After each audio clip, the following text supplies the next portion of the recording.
పేతురు గారు రాసిన మొదటి పత్రికలో 4వ అధ్యాయం మొత్తం ధ్యానం చేద్దాం. 4వ అధ్యాయం మొత్తం ధ్యానం చేసినప్పుడు అనేక సంగతులు మనకు అర్థమవుతాయి. క్రిస్టియన్ లైఫ్‌లో ఏ విధంగా ఉంటదనేది.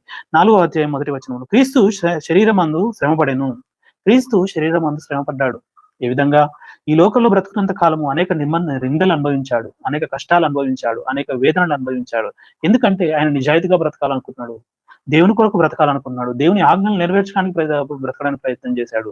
దేవుని యొక్క ఉద్దేశాన్ని నెరవేర్చడానికి ఈ లోకంలో బ్రతకడానికి ప్రయత్నం చేశాడు. ఆ ఉద్దేశమే మనల్ని పాపం నుండి రక్షించడానికి.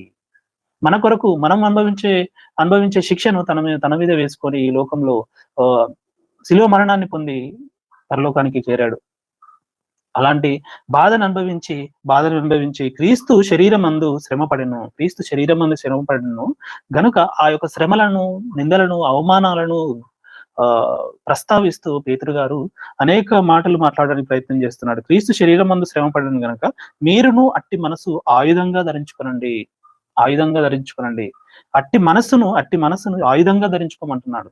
ఇలాంటి మాట మనము ఇంతవరకు విన్నామో లేదో తెలియదు కానీ క్రీస్తు శరీరమందు శ్రమపడను గనుక మీరును అట్టి మనసును ఆయుధంగా ధరించండి. అంటే శ్రమతో కలిగిన ఆ మనసును, శ్రమతో కూడిన మనసును, బాధతో కూడిన మనసును, శ్రమపడాలి అనే మనసును, ఇతరుల కోసము దేనికైనా శ్రమను గాని, నిందను గాని, అవమానాన్ని గాని భరించాలి అనే ఒక మనస్సును మీరు ఆయుధంగా ధరించుకోండి అంటున్నారు.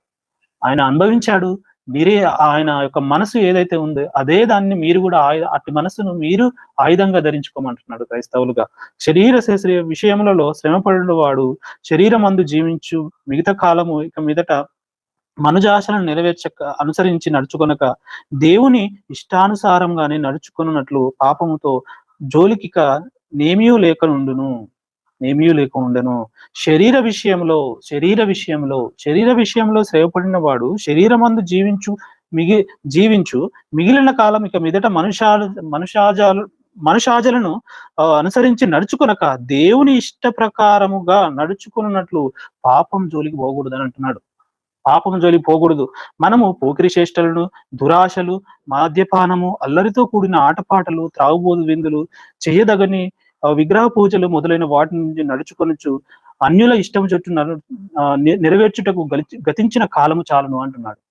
అంటే ఇంతకాలము మనము అన్యజనులు ఏ విధంగా అయితే చేశారు, ఆరాధన విషయంలో, తాగుడు విషయంలో, ఆటపాటల విషయంలో, దురాశల విషయంలో, పోకిరి చేష్టల విషయంలో, ఈ విషయాలలో మనం ఆల్రెడీ చాలా అన్యజనులను అనుసరించి గతించిన కాలం చాలు అంటున్నాడు. కాబట్టి మీరు ఏమంటున్నాడంటే మీరు ఆయుధంగా ధరించుకొని వీటన్నిటినీ చేయడం పక్కన పెట్టేసి అన్యజనులైతే ఏ విధంగా అయితే చేస్తున్నారో అప్పుడు మీరు కూడా చేశారు కనుక వాటిని ఇప్పుడు అవి చేయకుండా మీరు ఏం చేయాలంటే క్రీస్తు శరీరమందు శ్రమపడిన కనుక మీరును అట్టి శ్రమను ఆయుధంగా ధరించుకోమంటున్నాడు.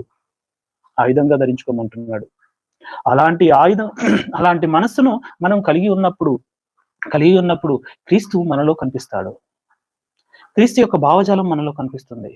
క్రీస్తులా మనం శ్రమపడే తత్వం మనలో కనబడుతుంది.